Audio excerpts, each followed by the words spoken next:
Hey guys, what's up? Welcome back to the overhead on a server. So, today we just need to build this thing out. That's it. So I thought, hey, I'll film it from overhead. It might be interesting, but I'm going to talk about what we're doing while we're doing it this time, instead of just saying I'm going to do that and then not doing it. So, step one, I'm actually opening up some CPUs real quick. Probably should have done that before. But, this is a really cool chassis, and we are replacing the CPUs first. So, these are Xeon Gold 6240Rs. They are one of the best CPUs and newest that you can get for the LGA 3647 socket and for this Dell PowerEdge E560F node. It's basically an R640 with dual 1100 watt power supplies. So today we'll be upgrading from these old like 10 core first gen to these second gen refresh 24 core 48 thread dual CPUs, and they boost up to 4 gigahertz. Not terrible. So we'll be putting 2 of those in today's server. We're also going to be putting a graphics card, as well as a ton of RAM, about 384 gigs, to make a very awesome node. We're also going to be putting in some U.2 and NVMe SSDs. So, as I am preparing the CPUs, I lost the screwdriver. It's in the other room. Here we are. These star screws are what hold the CPUs down. Thankfully, we have a flathead, which is the universal screwdriver.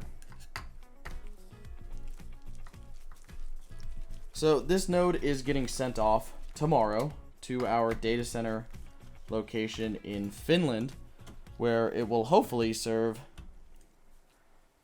you or some other fine folks some VPS, Gameserver, or even Baremetal hosting.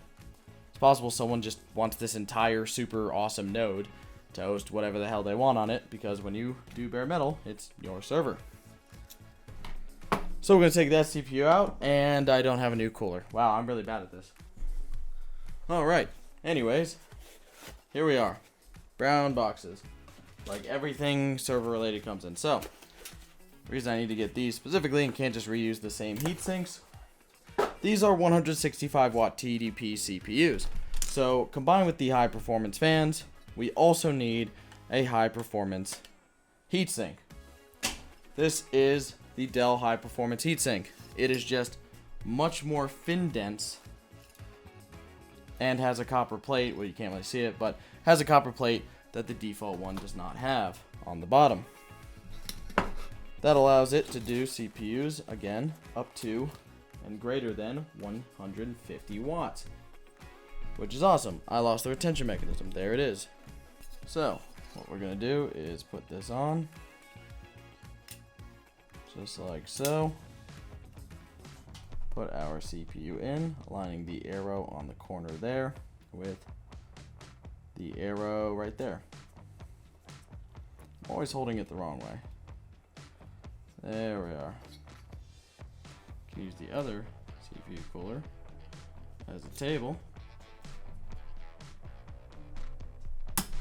There we go. Uncomfortable amount of force applied. And that's not going anywhere. And then we just pop this in the socket like so. Arrow to arrow. And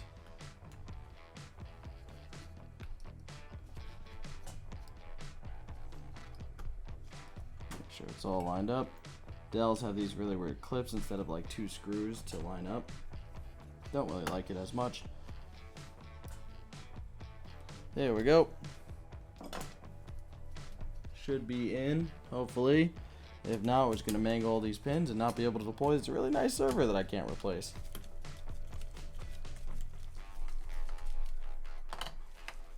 So you can really, I don't know if you can see it with the camera. It's got some weird things going on with the lighting, but you can really see the fin difference when you have a high performance and a non-high performance next to each other. I don't even know why they bother with the non-high performance one, man. You're making servers. Let's make one cooler up to 225 watts and call it a day. There we go. Thankfully it had pre-applied thermal paste, so we didn't need to put our own on. And we're going to do the other CPU real fast here. It may not be necessary, but I try to apply even removal and insertion force. I don't know. Basically, I screw in the and unscrew the two things at the same time, if I can, where possible. There we go. Like I said, really don't like these clip thingies. I feel like they can cause way too many accidents, but whatever. Grab a second heatsink. Don't want to throw that on the floor. I'll just step on it later. Also, 6240R, just a beautiful CPU. I love them. They were the most cost-effective and quickest to get that were slightly faster than my 6230Rs, but within the same price. We are deploying nodes with both 6230s and 6240s, but the VM density, hold on. What the shit? Yeah, the virtual machine density and clock speed and RAM capacity really can't be matched within this generation, so they're very good, especially given the price. There we go. We are on our cooler. And then we go like this, and we check the arrow just because we're overly cautious. We have replacement servers, but really don't want to use one of them because they're not as cool as this one.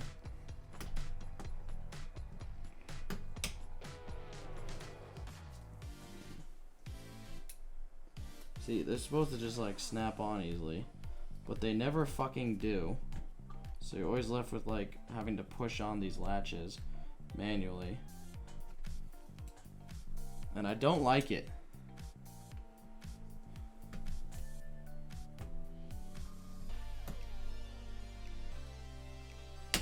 There we go. That's probably on. No, it's on when it's got like a healthy lean to it.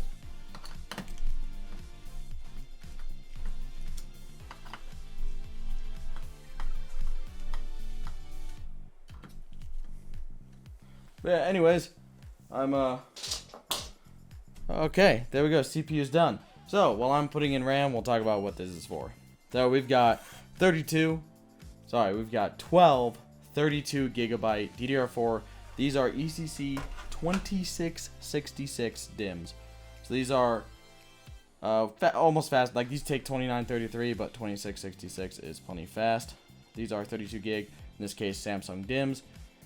And we'll be putting in 12 because these are 6-channel CPUs, so 6 per CPU makes 12. So 384 gigs, we're going to be putting it in. Now, what is this server for? Well, if you don't know, because I haven't mentioned it like a ton, I have recently tried to launch a new cloud and server hosting company because I am tired of the way the current industry is going. Everything's too expensive, nobody's honest, and I don't really like it. So I thought, oh yeah, I'll just do it myself. It's just playing with servers, right? All day long? No, it's a lot more than that. I should have gone to college.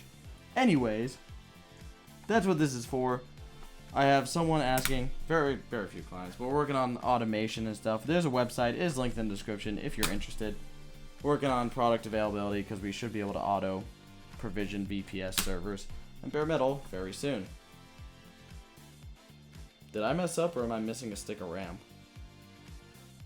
Because I think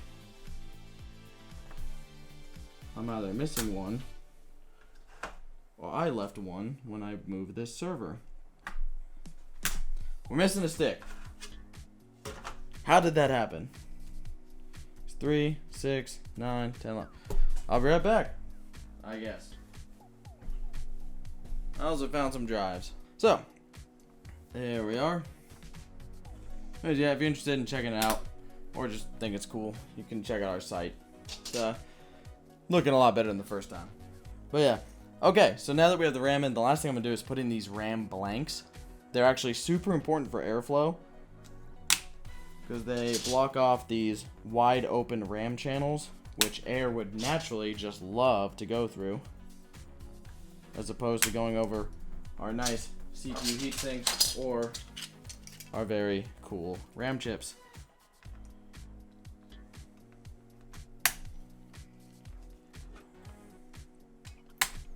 There we go. Nice and steady in there.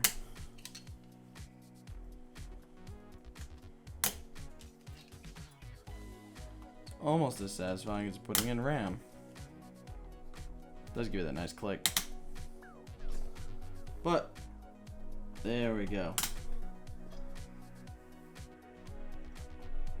Yeah, so we're hoping this node can serve tons of EPS, you know, and we're talking, honestly, with like pricing and stuff, I always talk like $1 a gig seems fair to me, or $1 a gig, €1 a gig, whatever unit for whatever country it's in. Like that always just seems like a good fair price for everyone.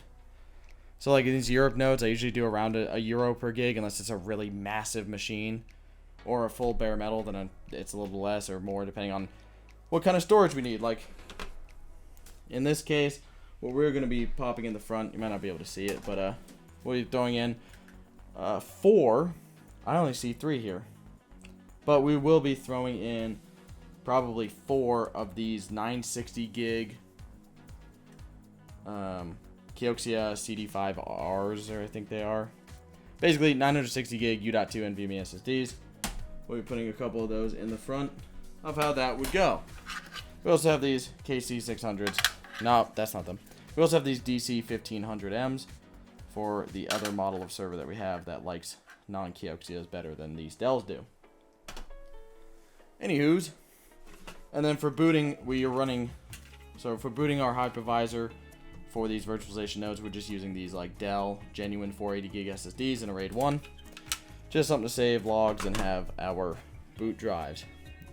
So, next step, we are going to add our graphics card. Also, if anyone's interested in any of this, let me know. I'd love to hear it.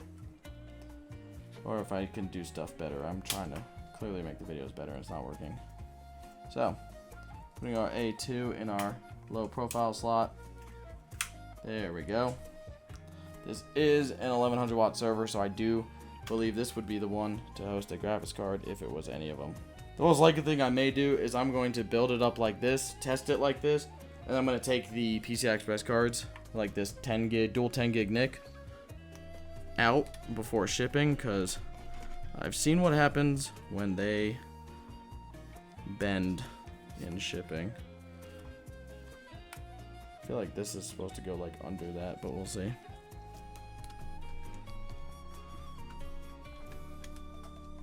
Pop that down like we should. Make sure our connectors line up, because you don't want to go breaking them. They do not be happy. What we have in terms of networking, we have dual external 10 gigabit NICs, so this is 4 10 gig ports, and then we also have quad 10 gig on board. It is 8 10 gigs. We don't need 80 gig to this server. I mean, we put 40 gig in a bunch of them, but for network based storage and 10 gig internet connectivity, all redundant, it's super important. So we have management connectivity, redundant, 10 gig connectivity for internet, redundant, as well as 10 gig for our storage, redundant. So it's a lot of stuff. And wow, I think we're done. Anyways, yep. The last thing, we do have this this card, which I'm gonna leave in, but I'll take out later probably, or not really do much with. It's good. I'm not sure if I'll do anything with these, but using like the V flash card or these dual SD cards, you can technically boot an OS off of them. I wouldn't recommend it these days. They don't make OSs like that, but you can have ISOs loaded to them, so could be good for recovery, and especially for a bare metal client where they could just load it right from the server itself. So, anyways, what we have here, again, this will be a 4 to 6 terabytes of NVMe storage, 384 gigs of RAM, 48 cores, 96 threads, up to 4 gigahertz, 8 ports of 10 gig networking, and an NVIDIA A2 graphics card, all available, all completed. Anyways, hope you guys kind of enjoyed this. If there's anything I could do better, or if you just like this stuff, please let me know. Or if you're interested in cloud server, game hosting, in the very near future, we do have game hosting up, but if you're interested in anything else in the very near future, please give our website a check out in the description, or just give me a shout, and if we can spin something up for you, we'd be happy to do it. Anyways, thanks y'all.